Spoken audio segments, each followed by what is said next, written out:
motivação para a montagem de Netos de Macunaíma, tá? Ela nasce da vontade de produzir um encontro, de promover um encontro entre o trabalho potente que Gustavo Caboclo vem fazendo no Paraná e evocando também essa matriz de memória de Macunaíma como um acontecimento, né, que funda o seu pertencimento, a sua obra, né, com a obra de Jaider Eisbel. Macunaíma é uma entidade, pode ser considerado um Deus supremo, criador de tudo, e ele vem junto com os nossos antepassados através da oralidade, passando de geração a geração. Esse mito ele vaza para o grande mundo através das pesquisas de europeus. A gente pode citar o Theodor Koch-Grünberg como um etnólogo alemão que, além de outros, teve a oportunidade de projetar isso para o grande mundo, aonde o Mário de Andrade vem a ler sobre essa entidade, vindo a se popularizar como um dos maiores romances de referência, de base dos nossos cânones, né? Então, o Macunaíma ele sai de uma natureza metafísica, de uma natureza sagrada, e cai num outro ambiente sagrado, que seria o campo das artes e do imaginário e do romance também. Macunaíma, então, em uma palavra, é um avô, né, de Jaider Eisbel, um avô de Gustavo Caboclo, é um ancestral remoto, um ancestral que a gente não consegue mapear no campo da história, mas que no campo do mito se mistura com a própria floresta amazônica, se mistura com toda aquela paisagem do território amazônico e se manifesta de muitas formas. Quem são os netos de Macunaíma, né? São, então, os artistas indígenas que, na contemporaneidade, se reconhecem como parte desse grande universo cultural amazônico, pan-amazônico, em que Macunaíma habita. Então, nós temos os Taurepangues, os Macuxis, né? os Wapixanas, povos que se reconhecem vinculados a essa persona, né? Persona mitológica Macunaíma, e que é um avô, é uma ancestralidade, é um acontecimento presente na vida dessas pessoas.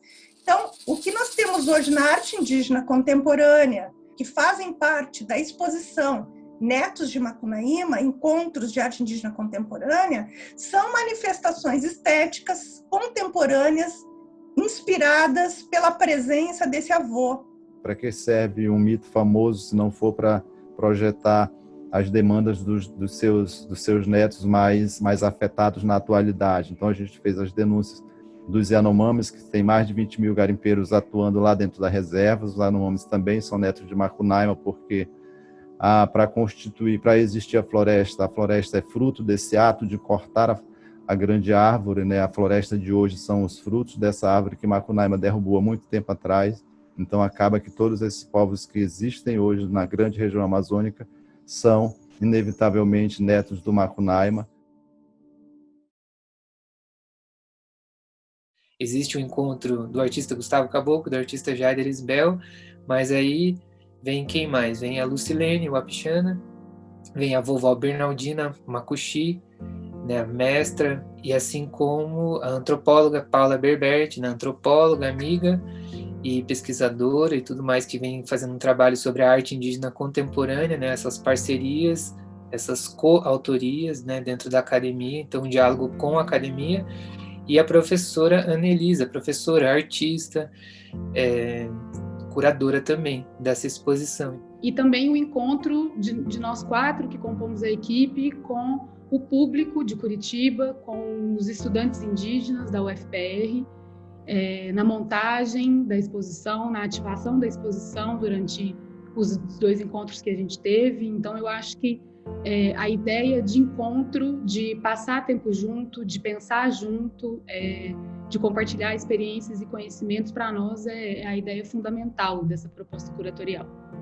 Promover esse encontro num primeiro plano. Num segundo plano, trazer para a Universidade Federal do Paraná uma exposição de arte indígena contemporânea num museu, que é o Museu de Arte, né, da Universidade, o MUSA, e que dentro desse espaço, né, também poderia se dilatar, se expandir na perspectiva de recepcionar uma exposição Então acaba sendo um movimento maior de reivindicação de identidade, lugares, enfim, e ao mesmo tempo uma projeção para ocupar esses espaços institucionais, universidades, enfim, a figura dos museus, que é estar nos ambientes museológicos não como uma peça morta, uma peça de catalogação, mas uma peça viva, ativa e que pode também dar uma dimensão mais atualizada das questões da desmistificação de um indígena meramente selvagem, enfim, que tem a dificuldade de interagir com a grande sociedade.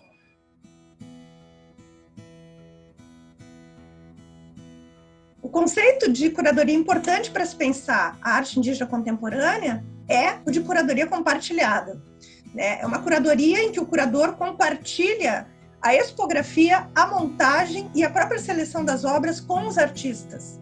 Uma montagem colaborativa, né? Muito mais do que uma montagem controlada e planejada, assim. Então existe muita espontaneidade desde a curadoria até a montagem, assim como as aberturas, né? Ela não foi desenhada antes, ela não atendeu a esse rito comum que é das exposições terem uma expografia. Antes de ir para a parede, as pessoas já sabem o que vai ter na parede, então a gente não sabia exatamente como seria. A gente construiu isso junto, foi na hora e foi muito, muito explosivo por conta exatamente dessa questão. Na hora a gente foi compondo, distribuindo as obras no espaço e com intervenções em desenho, com caneta, na parede da exposição.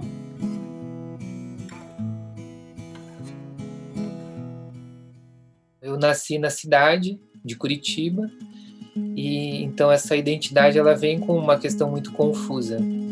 E aí as artes, ela é, digamos, o primeiro lugar que eu consigo responder a minha identidade. Então esse trabalho que eu faço, ele é justo uma relação de conversas que eu tenho com a minha mãe desde a infância, quando ela chega com essa informação de falar que nós somos o Wapixana, né? E ela brincava comigo, ela carinhosamente me chamava de caboclinho também algumas vezes, acho que também reconhecendo esse lugar, né? Pois ela é a indígena que sai da cidade, da aldeia e vai para a cidade, né? Enquanto eu proponho o lugar de retorno à terra.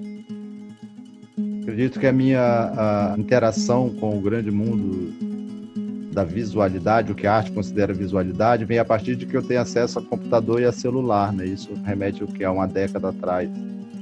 Mas a vida toda eu considero que eu tenha feito artes visuais, embora não seja para o grande mundo, para o mundo midiático, eu sempre trabalhei, porque eu sempre usei as linguagens do desenho, da própria escrita e da forma de me comunicar mesmo, de romper o mundo do mundo indígena para o mundo branco como uma forma de trabalhar. Na exposição, a primeira imagem que vem para mim é justo da vovó Bernardina fazendo os rezos e os cantos com o Maruai no começo, onde ela e o Jaider fizeram essa abertura. E eu entrei com a câmera registrando eles, fazendo onde a vovozinha Bernal cantava. Então eu acredito que é muito impactante nesse sentido a força que uma vovó artista pode trazer. A Bernardina José Pedro, a Meriná, que é uma das anciãs mais ativas que fez parte do movimento indígena de Roraima, enfim, o movimento indígena brasileiro. Ela esteve conosco na abertura da exposição.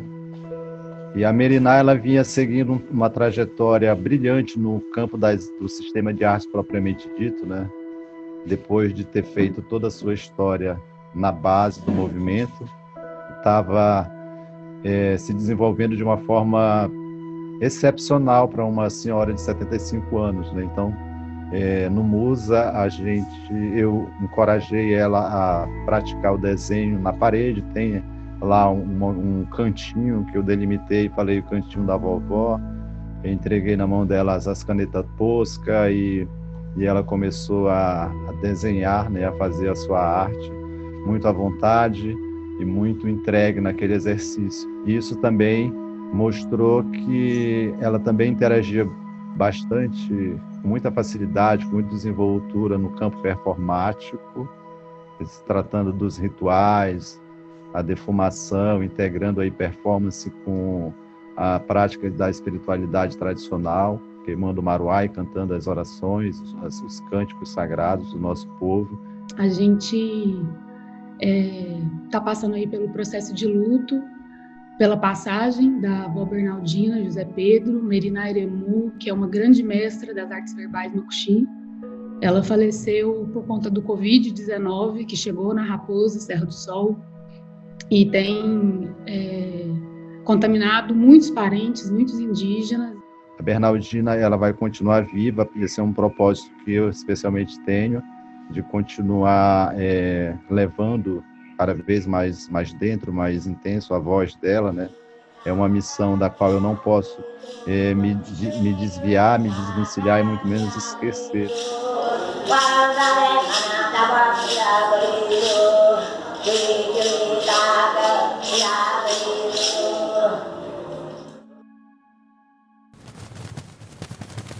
O Parto de Macunaíma é uma obra de 2018, né, de Jaider Eisbel, e que ela é fundante, portanto está na abertura, na entrada da exposição, em que um ser mitológico, né, está vindo à luz, está sendo, né, posto à luz. O que eu penso nessa exposição é que a gente propõe uma memória viva e uma exposição viva também. Um exemplo disso são as próprias bananeiras que estavam na exposição. Então, no começo existia um cacho de bananas, onde ele foi colhido e transformado num caldo de banana. Eu e minha mãe cozinhamos um caldo de banana, transformando essa exposição em comida, né? Assim como uma muda de banana que a Anelisa levou para a exposição, e durante alguns meses ela foi cuidada lá, e depois a gente plantou essa exposição, né, materializada na bananeira. A gente levou a exposição para fora, e ela está aqui comigo, essa bananeira em formato de exposição. Uma obra que eu acho que possa expressar o conteúdo, assim, ou a mensagem dessa exposição é a provocação que o Gustavo Caboclo deixou, que era uma pergunta que ele deixou inscrita na parede, que num primeiro momento estava em branco, que era a seguinte: onde está a arte indígena no Paraná? E aí depois, no segundo momento, artistas indígenas e estudantes da UFPR preencheram essa parede.